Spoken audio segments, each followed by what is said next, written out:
Hi, this is Dr. Shweta and welcome to the world of Study with Shweta. Today's video is again based on accounting terminology, लेखांकन शब्दावली. Previous video में हमने assets का meaning देखा था. In this video, we will discuss on another term of accounting and this is liabilities. Now, what is liability? Liabilities क्या है?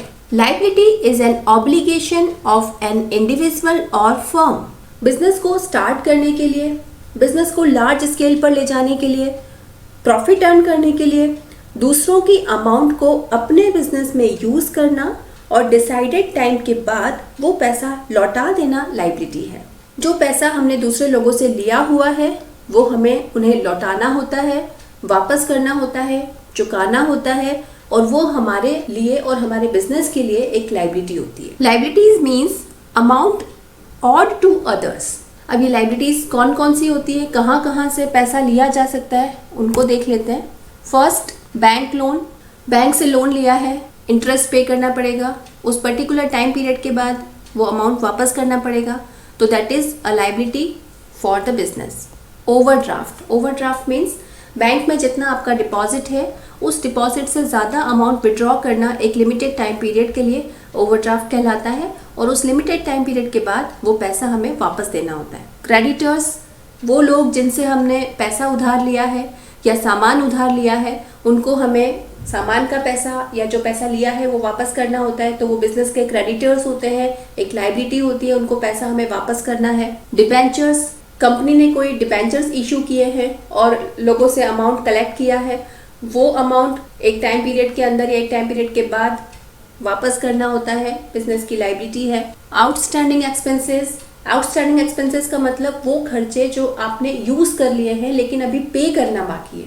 For example, shop का रेंट है, गोडाउन का रेंट है, शोरूम का रेंट है, पूरे 1 मंथ आपने उसको यूज कर लिया लेकिन रेंट आपने 1 मंथ बाद पे किया, लेकिन पे तो करना है, बिजनेस के लिए लायबिलिटी है. ऐसे बहुत सारे आउटस्टैंडिंग एक्सपेंसेस होते हैं जो लायबिलिटीज की कैटेगरी में आते हैं.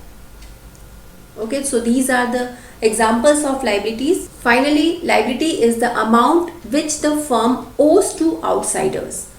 वह राशि जो व्यवसाय को अन्य पक्षों को देनी होती है उसे दायित्व कहते हैं. अमाउंट जो आपको आउटसाइडर्स को पे करनी है. वो आउटसाइडर्स कौन कौन हो सकते हैं? Creditors, bank, investors, debenture holders, finance companies, etc. So finally, liabilities means amount owed to others. Okay, now these are the types or classification of liabilities. First is fixed liabilities. दीर्घकालीन दायित्व. ऐसी liabilities को 1 साल के बाद पे करना होता है.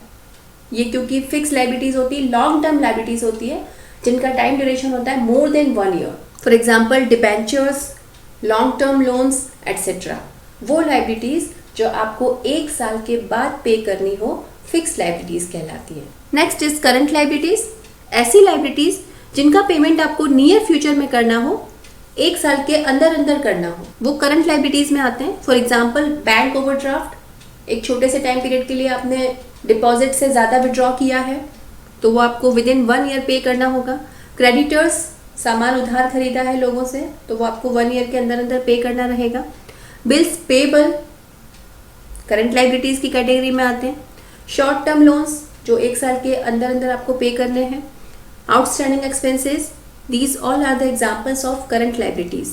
And one more important thing, जो फिक्स लाइबिलिटीज होती है वो भी अपने पेमेंट ईयर में करंट लाइबिलिटीज हो जाती है. जैसे मान लीजिए कोई 5 साल का लोन है तो वो 4 साल तक तो फिक्स लाइबिलिटीज में आएगा, लेकिन जब वो जिस ईयर में पे करना है उस करंट ईयर में वो करंट लाइबिलिटीज की कैटेगरी में आ जाता है. Next is contingent liabilities.